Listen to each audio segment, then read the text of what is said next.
Tenía 57 años, era profesora de literatura jubilada desde hacía 3, y estaba en el patio de mi propia casa regando las violetas cuando mi hija Inés Dolores entró con aquella cara cerrada y dijo que necesitaba irme a una residencia. La miré, sin entender, con la manguera en la mano, sintiendo el agua fría salpicar mi vestido de lino.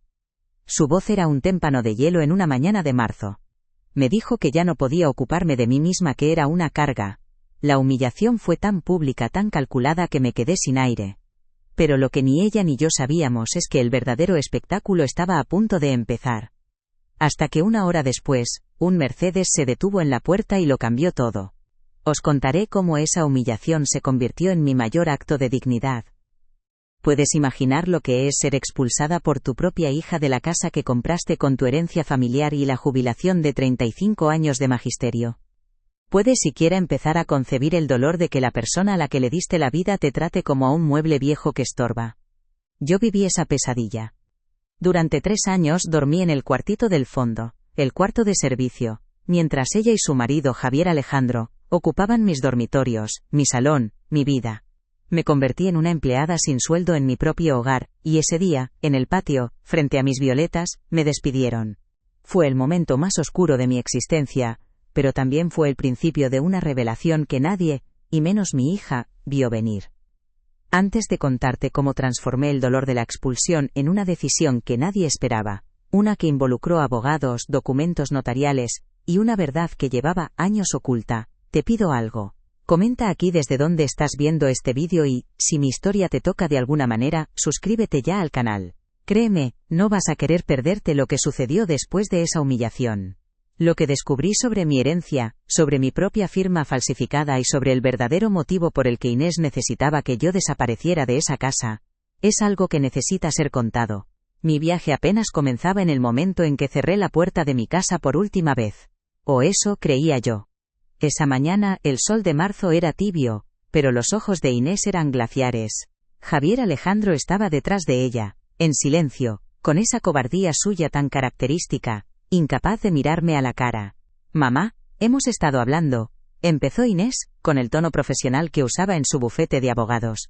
«Creemos que lo mejor para ti es una residencia. Aquí ya no estás bien». Las palabras me golpearon como piedras. ¿Que no estaba bien?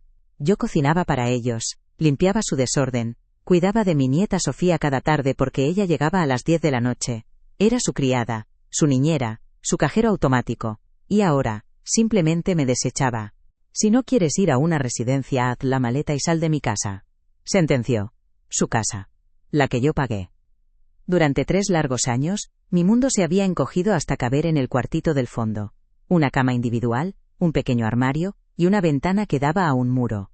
Allí guardaba mis libros, los pocos que no había vendido para ayudarles, y los manuscritos de mi abuelo, un tesoro familiar que escondía en una caja de palisandro. Cada mañana me levantaba antes que nadie para preparar el desayuno. Limpiaba los baños, planchaba las camisas de Javier, hacía la compra, me movía por la casa como un fantasma servicial, ignorada a menos que necesitaran algo. Veía cómo mi herencia, el dinero de mis padres y mis 35 años de trabajo, se materializaba en sus coches caros, sus cenas en restaurantes de lujo, y sus vacaciones exóticas, mientras yo remendaba mis viejos vestidos.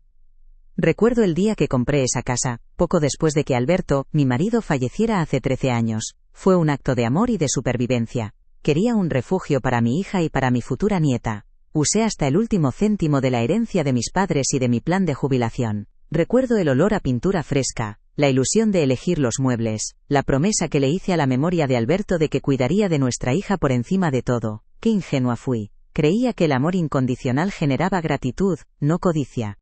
Aquella casa, que debía ser el símbolo de la seguridad familiar, se convirtió en mi prisión dorada, y yo, su guardiana relegada al olvido en el cuarto más pequeño. La venta de los manuscritos fue uno de los primeros sacrificios dolorosos. Eran primeras ediciones firmadas, reliquias de mi abuelo escritor que yo atesoraba más que cualquier joya. Pero Javier había montado otro de sus negocios de marketing digital, que fracasó estrepitosamente, y las deudas se acumulaban. Inés vino a mí con lágrimas en los ojos, diciendo que iban a perderlo todo. Así que, una por una, fui vendiendo aquellas joyas literarias, 85.000 euros. Se los di sin pedir un solo papel a cambio, creyendo que salvaba a mi familia. Ahora sé que solo estaba financiando el siguiente capricho, alimentando un pozo sin fondo de irresponsabilidad, mientras ellos ya planeaban cómo deshacerse de mí. La humillación en el patio fue la culminación de todo, no fue una discusión privada en la intimidad del salón, fue un espectáculo. Inés levantó la voz deliberadamente, asegurándose de que la vecina del segundo, la señora Carmen, que siempre estaba asomada a la ventana, lo oyera todo. Quería que todos supieran que ella era la dueña y señora, y que su madre era un estorbo del que se deshacía. Sentí las miradas clavadas en mi espalda, el bochorno quemándome la piel. Mi propia hija me estaba despojando de mi dignidad, en el mismo lugar donde yo había plantado rosales en su honor cuando era niña. La crueldad de ese acto fue tan precisa, tan quirúrgica, que supe que no había sido un impulso, sino una decisión meditada. Mientras subía las escaleras por última vez, algo dentro de mí se rompió y se rearmó de una forma diferente. No lloré. El shock había dado paso a una frialdad extraña, una lucidez aterradora. Escuchaba sus voces en el salón, discutiendo en susurros, seguramente esperando mis sollozos, mis súplicas. Pero no les di esa satisfacción. Abrí el armario del cuartito y saqué mi pequeña maleta. Empecé a doblar mi ropa con una calma que me asustó incluso a mí misma. Cada blusa, cada pantalón, doblado con una precisión metódica. No era resignación lo que sentía, era una especie de rabia silenciosa y helada. Estaba siendo borrada de mi propia vida, pero decidí que sería yo quien escribiera el último capítulo. Cerré la maleta con un chasquido que resonó en el silencio de la planta de arriba. Me miré en el pequeño espejo agrietado del armario. Vi a una mujer de 57 años, con el pelo salpicado de canas y arrugas de preocupación que no le correspondían. Pero en mis ojos no había derrota. Había una chispa, una llama que creía apagada desde la muerte de Alberto. La llama de la profesora de literatura que enseñaba a sus alumnos a encontrar la verdad entre líneas, a no aceptar nunca una narrativa impuesta. Y en ese instante, comprendí que mi historia no terminaba con una expulsión. Estaba a punto de sufrir un giro argumental, que ni la más brillante de mis alumnas, mi propia hija, podría haber anticipado. Bajé las escaleras, arrastrando mi maleta, lista para la escena final. Cuando Inés cerró la puerta, el sonido retumbó en la calle vacía como el cerrojo de una celda. Me quedé allí, en la acera, con mi pequeña maleta a los pies, sintiendo como el mundo se desvanecía. No sabía a dónde ir, a quién llamar. El sol de la mañana, que antes me parecía cálido, ahora me resultaba indiferente, ajeno. Vi a Inés y a Javier, observándome desde la ventana del salón, esperando, supongo, que me derrumbara, o que me marchara caminando con la cabeza gacha. Pero me quedé quieta, paralizada por un dolor tan profundo que ni siquiera podía llorar. Y entonces, rompiendo el silencio de la calle apareció un Mercedes negro, reluciente y silencioso como una pantera, se detuvo justo a mi lado. La ventanilla del copiloto bajó lentamente, y mi vida dio un vuelco. La puerta del conductor se abrió, y de él salió un hombre mayor, de pelo completamente blanco, y un porte distinguido que el tiempo no había logrado mermar. Era don Rafael Montoya, mi antiguo colega de la facultad, un brillante catedrático de filología, que se había convertido en un escritor de renombre internacional. No lo había visto en casi 15 años. Inés abrió la puerta de casa de golpe, la sonrisa triunfante que tenía se descompuso en una mueca de incredulidad y recelo. ¿Puedo ayudarle?, preguntó con una acidez mal disimulada. Don Rafael ni siquiera la miró. Sus ojos, amables pero firmes, se posaron en mí. Vengo a buscar a Pilar, dijo con una voz tranquila que sin embargo, no admitía réplica. Se acercó, tomó mi maleta con una mano y me ofreció la otra. Vamos, Pilar. Este no es tu sitio. El silencio en el interior del Mercedes era denso, pero no incómodo. El olor a cuero y a libros viejos, el aroma de don Rafael, me envolvió como un abrazo protector. Mientras el coche se alejaba, vi por el retrovisor mi casa, mi jardín, mi vida entera haciéndose cada vez más pequeña hasta desaparecer. No me atrevía a preguntar nada, y él no me presionó. Simplemente condujo, con una serenidad que me anclaba a la realidad. Apoyé la cabeza en el cristal frío, y por primera vez en todo el día, sentí que podía respirar. No sé cuánto tiempo pasó, pero cuando volví a mirar por la ventanilla, el paisaje urbano había dado paso a las montañas verdes y majestuosas de la sierra. Nos dirigíamos a su refugio en Campos do Jordão, un lugar del que siempre me había hablado en sus cartas navideñas. Su ático era un santuario de libros y luz. Las paredes estaban cubiertas de estanterías que llegaban hasta el techo, y un ventanal inmenso ofrecía una vista panorámica de todo el valle. Era el polo opuesto a mi cuartito del fondo. Mientras me servía una taza de té, don Rafael me lo explicó todo con delicadeza. Un amigo común le había comentado mi situación, la forma en que vivía, y él se había preocupado. Pilar, he llamado a un viejo amigo mío, un abogado excepcional. Se llama Miguel Ángel Navarro. Me gustaría que hablaras con él, solo para asegurarte de que tus derechos están protegidos. Yo asentí, todavía aturdida, sin comprender la magnitud de lo que estaba a punto de descubrir. Creía que solo se trataba de una falta de respeto, de un desamor cruel. Qué equivocada estaba. Al día siguiente en el despacho del doctor Navarro, la realidad me golpeó con la fuerza de un tren. Era un hombre serio, de mirada penetrante, que me trató con un respeto que ya había olvidado. Sobre su mesa de caoba había una carpeta. La abrió y sacó el primer documento. Este es el testamento de su suegro, don Alejandro, dijo con voz grave. Lo leí con manos temblorosas. Estaba claro como el agua. Don Alejandro me había dejado el 45% de las participaciones de la finca familiar, un terreno enorme y valiosísimo, para que yo las administrara hasta que mi nieta Sofía cumpliera los 21 años. Era una salvaguarda, una forma de proteger el patrimonio para su nieta y a la vez, darme a mí seguridad financiera. Sentí un nudo en el estómago. Yo nunca había administrado nada. Entonces el doctor Navarro sacó el segundo documento. Era un contrato de compraventa de la finca. La fecha era de hacía 18 meses. Al final de la página, vi mi nombre, Pilar Garcés. Pero esa no era mi firma. Era una imitación torpe, una caricatura de mi caligrafía. Un frío glacial me recorrió la espalda. Hemos encargado un peritaje caligráfico, Pilar. Es una falsificación, sin ninguna duda. Miré la cifra de la venta, y el aire se me escapó de los pulmones. 3.850.000 euros. El abogado señaló un cálculo. Su 45% correspondía a 1.732.500 euros. Hacía 18 meses.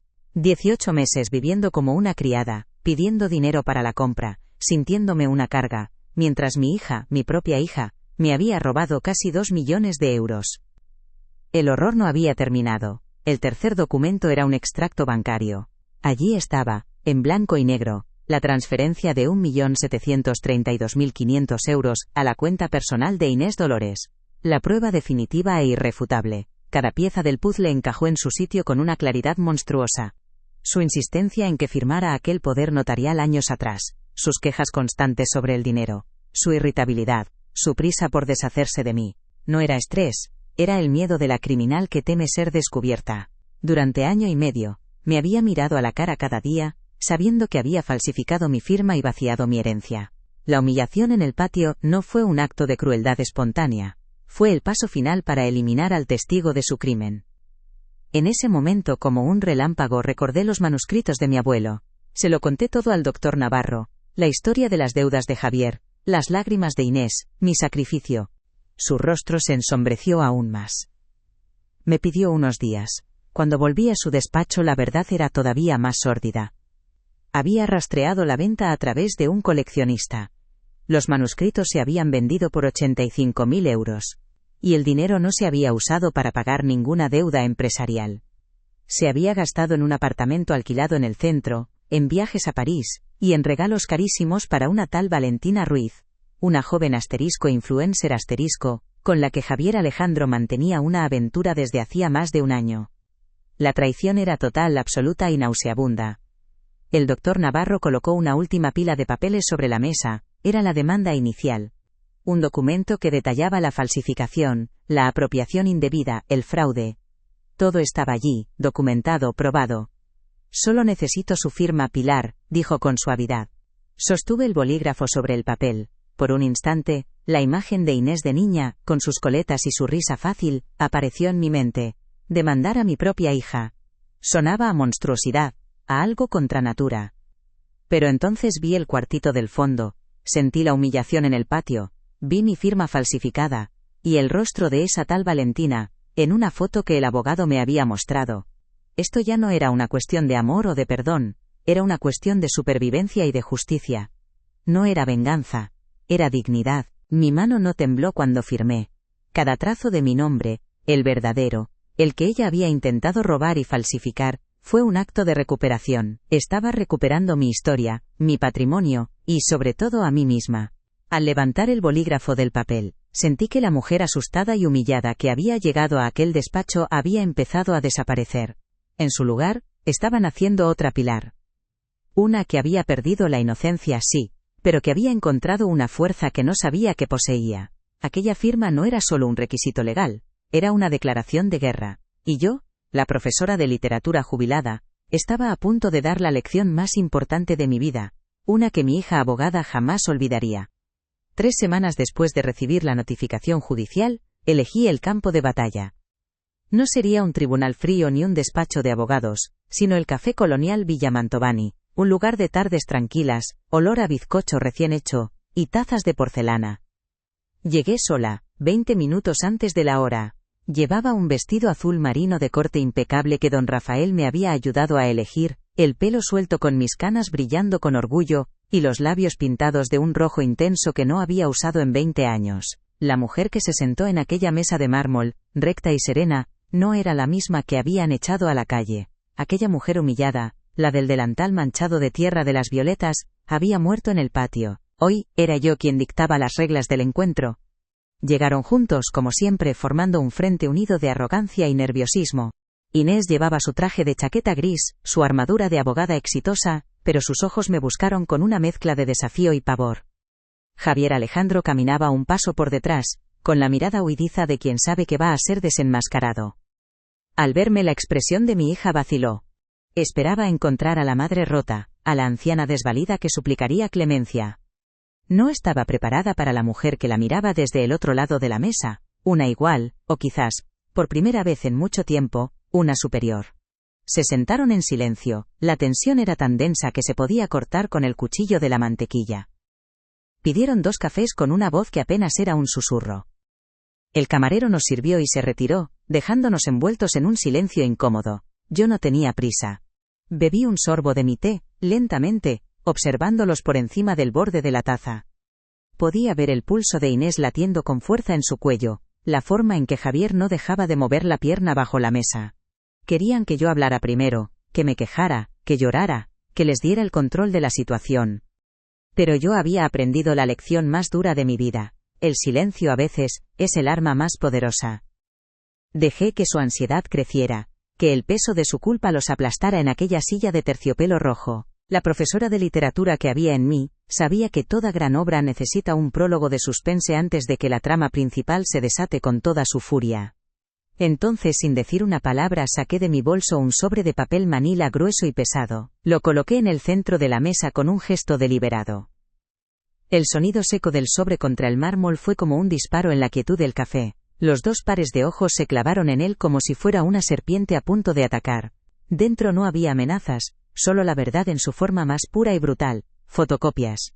Copias del peritaje caligráfico, de la venta de la finca, de la transferencia bancaria, de cada documento que probaba su crimen. Vi cómo el color desaparecía del rostro de Inés. Su máscara de abogada implacable se resquebrajó, revelando a la niña asustada que había cometido un error irreparable. Javier Alejandro, por su parte, parecía a punto de desmayarse. El sobre ni siquiera estaba abierto y ya los había sentenciado.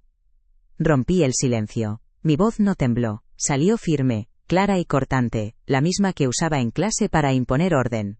¿Os he citado aquí para que me expliquéis algo? Comencé, mirándolos directamente a los ojos, primero a ella, luego a él.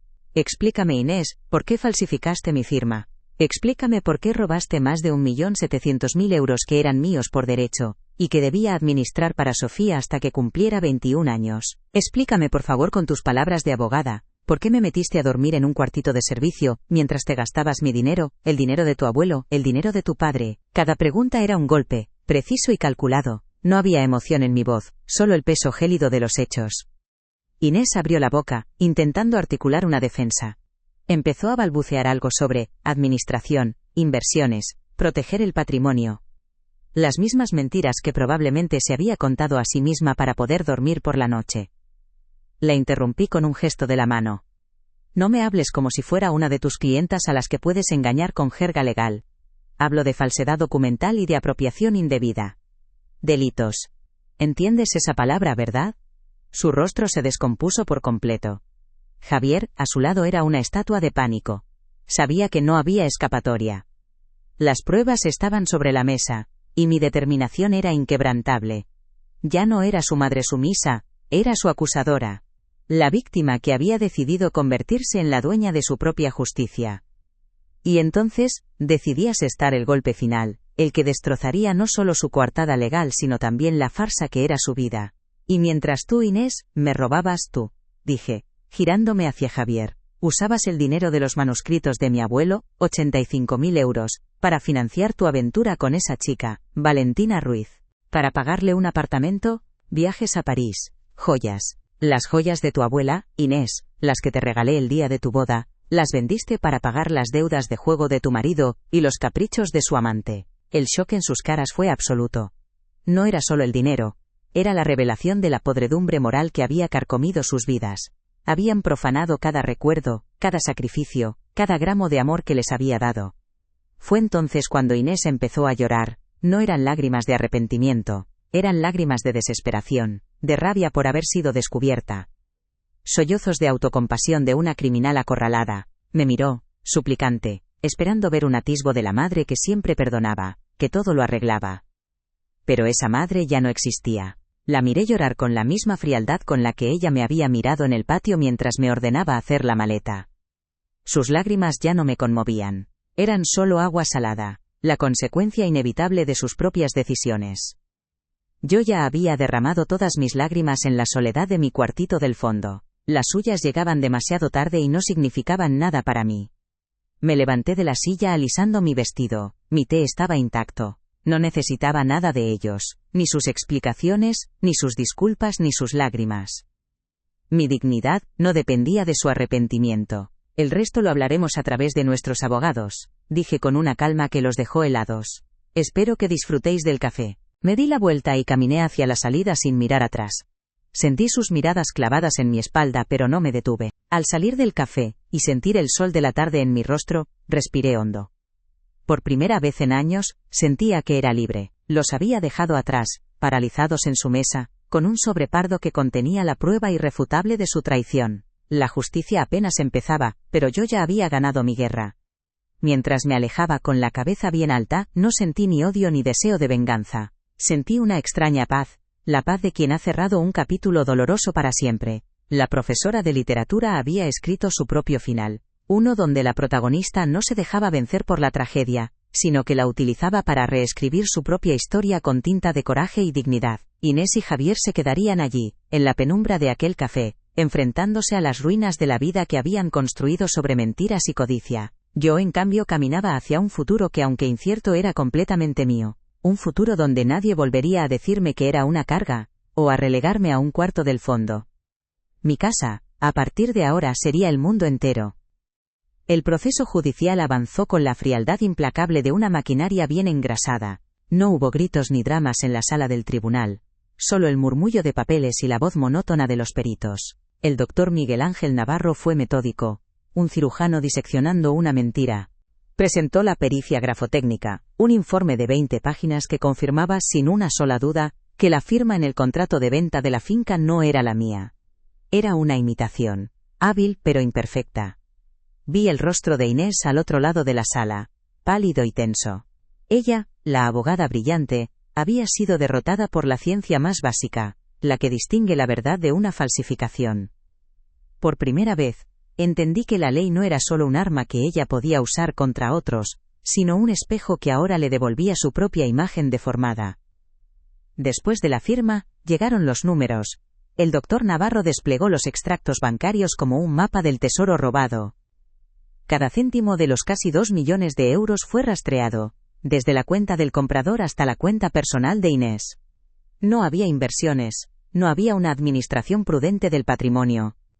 Había transferencias a la cuenta de Javier, pagos de tarjetas de crédito con gastos exorbitantes, retiradas de efectivo que coincidían con las fechas de sus viajes. La verdad, expuesta en fríos números y fechas, era mucho más sórdida que cualquier cosa que yo hubiera imaginado. Era un saqueo sistemático, perpetrado día a día mientras yo les preparaba la cena en la cocina. El juez escuchaba en silencio, con el ceño fruncido, y yo sentí cómo el peso de 3 años de humillación empezaba a disolverse, reemplazado por la certeza helada de la justicia. La sentencia fue leída en una mañana gris de noviembre, 6 meses después de mi expulsión. Inés fue condenada a devolver la totalidad del dinero, una cifra que, con los intereses, la corrección monetaria y los daños morales, ascendía a 2.100.000 euros. El martillo del juez sonó en la sala como el eco de mi propia liberación. No sentí euforia, sino un profundo y agotador alivio. Era la confirmación de que no estaba loca, de que mi dolor era real y tenía un nombre: delito. El dinero, en sí mismo, casi había perdido su significado. Se había convertido en el símbolo de mi dignidad recuperada, la prueba irrefutable de que mi valor no era algo que mi hija pudiera tasar, robar y luego desechar como si fuera un objeto sin importancia. La justicia, aunque lenta, había llegado para poner las cosas en su sitio. Y entonces el círculo se cerró de la forma más dolorosa y poética. Para hacer frente a una parte de la deuda, el tribunal ordenó el embargo y la subasta de sus bienes. Y el primer bien en la lista fue la casa. Aquella casa que compré con mi herencia, el lugar donde nacieron mis violetas y donde fui públicamente humillada. Me enteré por el doctor Navarro, quien me preguntó si quería hacer una oferta. Le dije que no.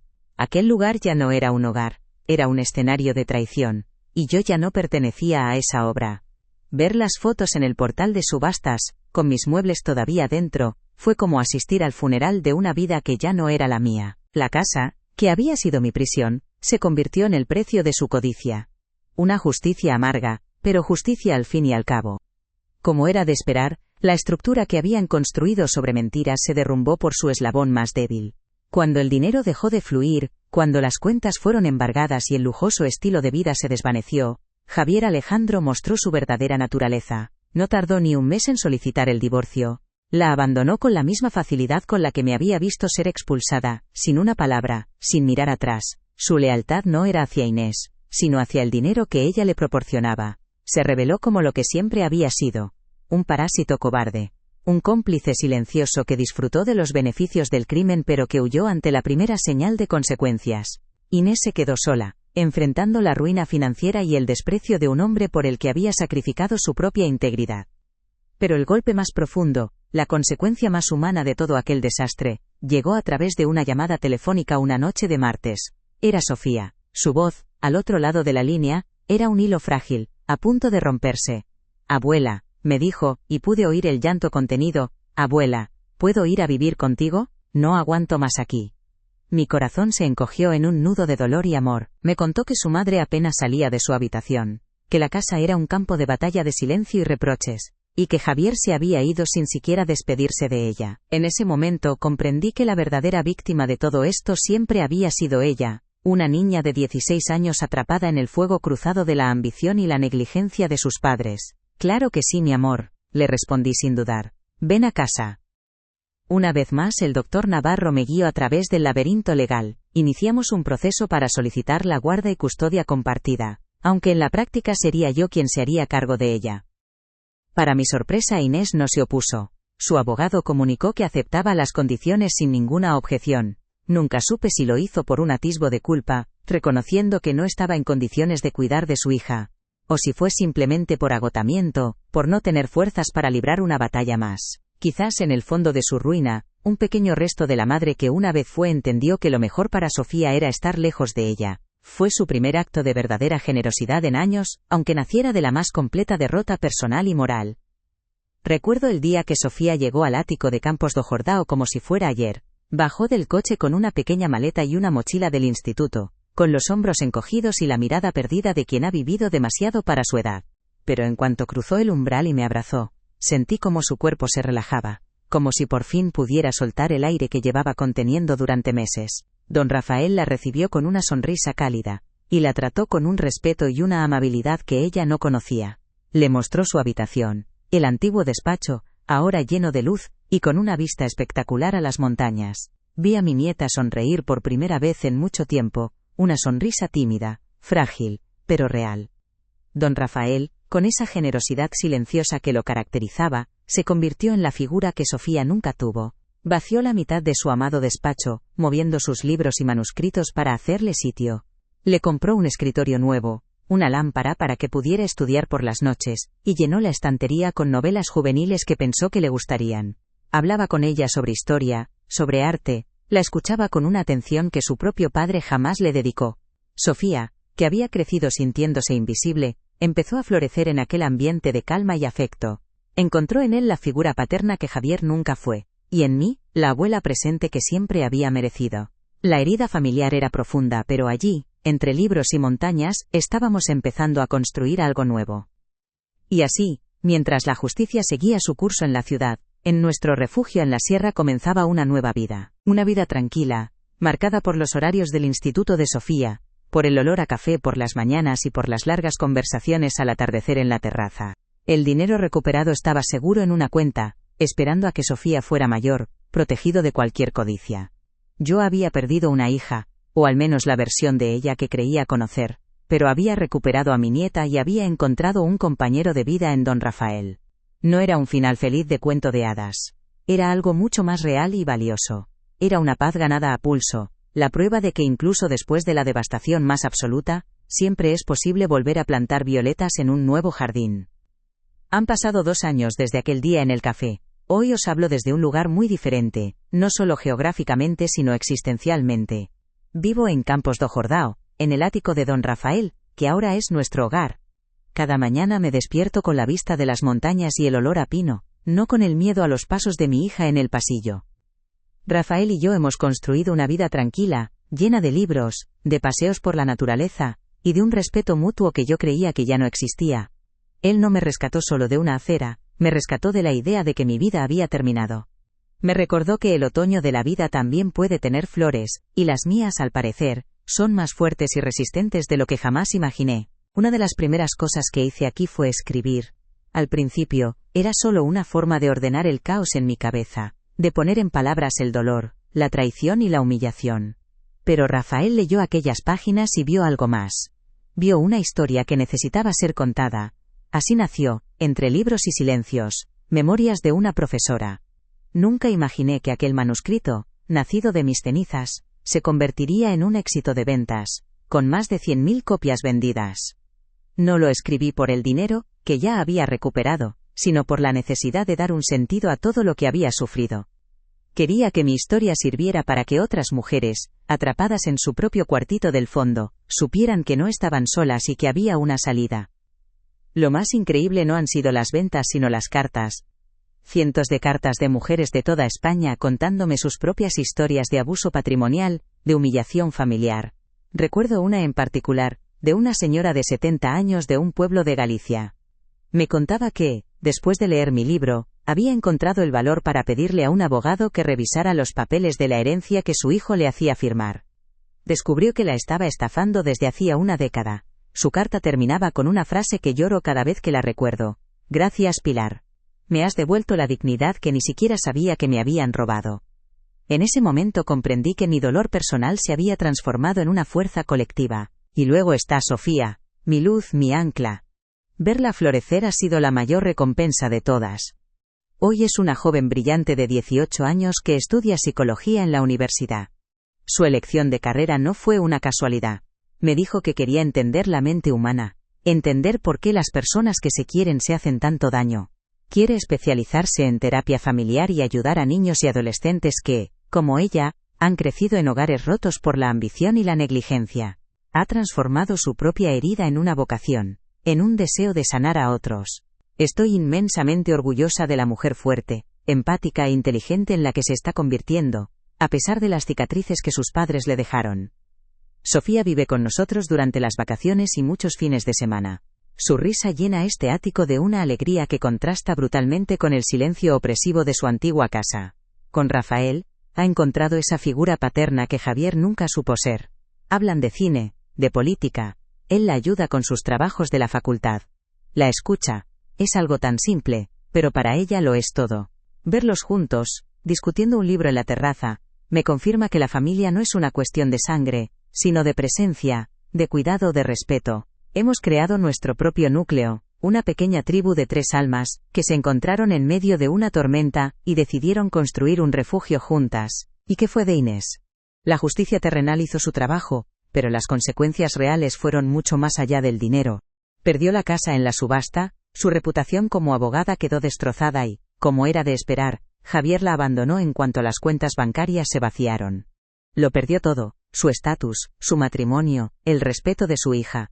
Sé a través de Sofía, que empezó una terapia intensiva hace más de un año. Está intentando reconstruirse desde los escombros de la vida que su propia codicia destruyó. No siento alegría por su desgracia, sería mentir. Siento una profunda y agotadora tristeza por la hija que perdí, por la mujer en la que se convirtió, y por todo el dolor que causó, sobre todo a sí misma. La relación con su hija, con Sofía, es el camino más difícil que está recorriendo. Se ven una vez al mes, en un café del centro, en visitas que al principio fueron supervisadas por un terapeuta. Yo nunca voy. Es su espacio, su proceso. Sofía es lo suficientemente madura como para decidir si quiere o no tener una relación con su madre, y yo respeto su decisión. Me cuenta que Inés llora mucho, que le pide perdón una y otra vez, que habla de sus miedos, de su soledad. Quizás por primera vez en su vida, está siendo honesta. Pero el camino para recuperar la confianza de su hija es largo, y está lleno de obstáculos que ella misma colocó. Solo el tiempo dirá si es capaz de recorrerlo hasta el final. Mucha gente me pregunta si la he perdonado. Y mi respuesta es siempre la misma: he perdonado para poder ser libre, para que el rencor no me envenene el alma, pero perdonar no significa olvidar. Y desde luego, no significa volver a confiar ciegamente. He aprendido la lección más dura de mi vida. El amor no puede existir sin límites. La confianza, una vez rota de una forma tan brutal, no se restaura con una disculpa. Se reconstruye, si es que se puede, ladrillo a ladrillo, con acciones coherentes a lo largo del tiempo. Y mi hija tiene una montaña de ladrillos que colocar, antes de que podamos siquiera empezar a hablar de construir un puente entre nosotras. Mis límites, ahora, son mi fortaleza. Aquel día, cuando me expulsó de mi casa, creí que mi historia había terminado. Hoy sé que solo estaba empezando el capítulo más importante. Aprendí que la familia no siempre es la que te toca por sangre, sino la que eliges y la que te elige. Mi familia hoy son Rafael, con su amor sereno y su inteligencia generosa, y Sofía, con su resiliencia y su corazón inmenso. Ellos son mi hogar. La casa de las violetas ya es solo un recuerdo, el escenario de una lección que me costó casi todo, pero que me enseñó lo más valioso. Que mi dignidad no era negociable, y que nunca es tarde para reescribir tu propio final y convertirte en la heroína de tu historia. Si crees que toda mujer merece respeto, y que nunca es tarde para empezar de nuevo, por favor, comparte este vídeo. No te olvides de suscribirte para conocer más historias sobre coraje, límites y reconstrucción. Gracias por acompañarme en mi viaje.